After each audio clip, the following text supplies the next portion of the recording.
मध्य प्रदेश में कुत्तों के काटने यानी डॉग बाइटिंग के मामले लगातार बढ़ रहे हैं। हालांकि इंदौर नगर निगम 2009 से ही इंदौर को आवारा कुत्तों की संख्या पर नियंत्रण लगाने के लिए नसबंदी अभियान चला रहा है। इसके लिए हर साल नसबंदी करने वाली संस्था को करोड़ों रुपए दिए जाते हैं, लेकिन ना तो डॉग की संख्या में कमी आई है, ना ही डॉग बाइट के मामलों में कोई कमी आ रही है। आलम यह है कि सरकारी अस्पतालों में एक साल में ही 44,000 से ज्यादा डॉग बाइट के इंजेक्शन लगाए गए हैं। अब पेमेंट नहीं होने के चलते नसबंदी करने वाली संस्थाओं ने कुत्तों की नसबंदी करना भी बंद कर दी है। नगर निगम ने 9 सालों में करीब 2 लाख से ज्यादा कुत्तों की नसबंदी करी है, लेकिन कुत्तों की नसबंदी रुक जाने से कुत्तों की संख्या पर नियंत्रण करना मुश्किल हो सकता है। देखिए, वो नसबंदी का प्रोग्राम बंद होने से काफ़ी सारी समस्याएं होती हैं, क्योंकि जैसे ही गैप आता है तो फिर बच्चे होने लगते हैं।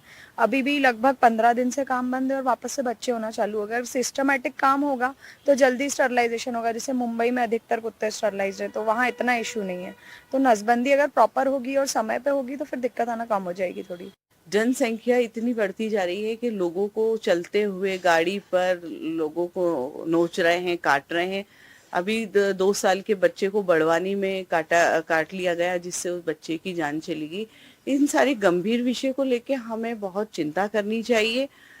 और जब इंदौर शहर में गायें सड़कों पे घूमती थी और शहर ने एक निश्चय किया कचरे की सफाई का लेके, गाय को शिफ्ट करने का लेके, जबकि गाय बहुत मासूम जानवर है और हिंदू धर्म में उसको पूजा भी जाता है, तो उसको जब शहर से बाहर कर दिया तो इस खूंखार जानवर, कुत्ते जैसा जानवर जो खूंखार हो गया है और लोगों को, बच्चों को, बुजुर्ग को, बड़ों को, चलती गाड़ियों पर वो हमला कर रहा है, तो हमें इसको एक शेल्टर हाउस बनाकर वहां शिफ्ट करनी चाहिए।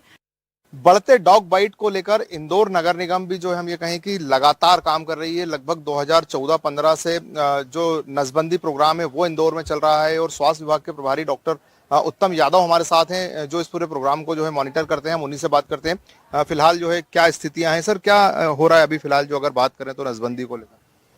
देखिए, नसबंदी को लेकर हम लोगों ने पिछले कई वर्षों से काम करीब 14-15 से चालू कर रखा है। उसके पीछे मकसद ये थे कि जो डॉग बाइट और जो डॉग मेनेंस हो रहा है, जो डॉग के कारण जो प्रॉब्लम हो रही, कहीं ना कहीं किसी न किसी लेवल पर हम लोग डॉग रूल 2001 और वाइल्ड लाइफ जो हमारा जो एनिमल वेलफेयर बोर्ड है उसके गाइडलाइन के था, जिनकी जो बढ़ोतरी या यूँ कहें कि इनका जो ब्रीडिंग है उसको किसी तरह से रोका जाए ताकि इनकी पॉपुलेशन को चेक लगे। इसी तहत हमारी जो नगर निगम ने इनिशिएटिव लिया और करीब हम लोग अभी तक 2 लाख डॉग का हम लोगों ने इंस्टॉलेशन कर चुके हैं और अभी भी हमारा काम जारी है। और मकसद इसके पीछे यही है कि किसी भी तरह का जो रूल्स है उसका पालन हो और किसी भी तरह की जो पॉपुलेशन जो बढ़ रही है उसके ऊपर कहीं ना कहीं चेक लगे, ताकि ये डॉग बाइट के केस ये भी कहीं ना कहीं कम हो। सवाल उठता है सर बार बार कि आखिर क्यों जो है हम लगातार इतने साल से काम कर रहे हैं, तो क्या वजह है कि जो संख्या पे नियंत्रण नहीं हो पा रहा, बढ़ती जा रही है? नहीं, देखिए, जिस डॉग को हम लोग स्टरलाइज कर देते हैं उसको उसकी ब्रीडिंग की जो कैपेसिटी, जो क्षमता होती है, जो कैपेसिटी हम लोग बोलते हैं उसको, वो ख़त्म हो जाती है। वो आगे अपनी जनरेशन को नहीं बढ़ा पाता, आगे ब्रीडिंग नहीं करता वो।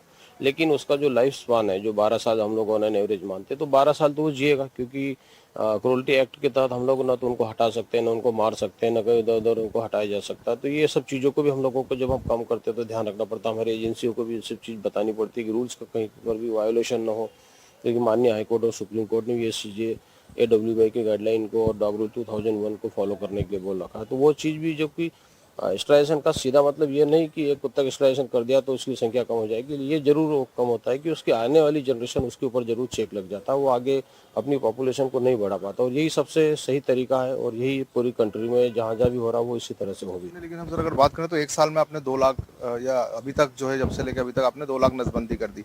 एक साल का पुराना रिकॉर्ड देखते हैं तो 40,000 वैक्सीनेशन हो जाते हैं, तो मतलब ये संख्या तो कम नहीं हो रही? नहीं, संख्या वो जरूर जो जिनका स्टरलाइजेशन नहीं हुआ वो जरूर कहीं ना कहीं दबे छुपे बीट कर जाते हैं, लेकिन हम लोग उनको भी इस एबीसी के दायरे में ला रहे हैं। लेकिन जिनकी नसबंदी हो चुकी है, अब वो चूंकि अपना लाइफ स्पान 12 साल 13 साल तो पूरा बिताएंगे, उसके पहले हम लोग उनको हटा नहीं सकते और ना मार सकते हैं, तो वो तो आपकी नज़रों के सामने रहेंगे ही रहेंगे। 2 एजेंसी काम कर रही है, जो अभी एजेंसियों ने जो है काम बंद कर दिया, उसको लेकर क्या?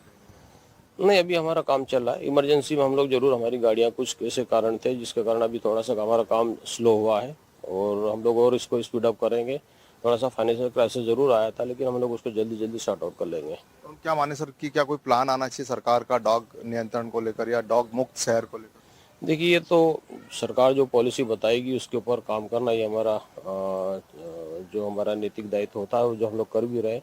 फिलहाल अगर क्रूअल्टी एक्ट को अगर भी ध्यान में रखा जाए तो निश्चित रूप से डॉग की पॉपुलेशन को कंट्रोल करने का एकमात्र तरीका ये है कि उसकी एबीसी की जाए, और अपने एरिया में जो डॉग पल रहे हैं उनको खाना देना भी अगर शुरू कर देंगे तो उनको इरिटेशन कम होगा, और इरिटेशन कम होने से कहीं ना कहीं डॉग बाइट के केसेस भी कम होंगे। तो ये थे डॉक्टर उत्तम यादव जी, जिन्होंने कहा कि वो लगातार कोशिशें कर रहे हैं। उनका कहना है कि अगर डॉग बाइट पर पूरी तरह से नियंत्रण करना है तो उसको लेकर एक पूरा वृहद प्रोग्राम चलाना पड़ेगा, और ये वृहद प्रोग्राम बनने के बाद जो है डॉग बाइट के, या हम ये कहें कि डॉग की जो बढ़ती संख्या है नसबंदी जब होगी तो उसमें जो है रोक लग पाएगी। वीडियो जर्नलिस्ट वेद राठौर के साथ इंदौर से मैं समीर खान।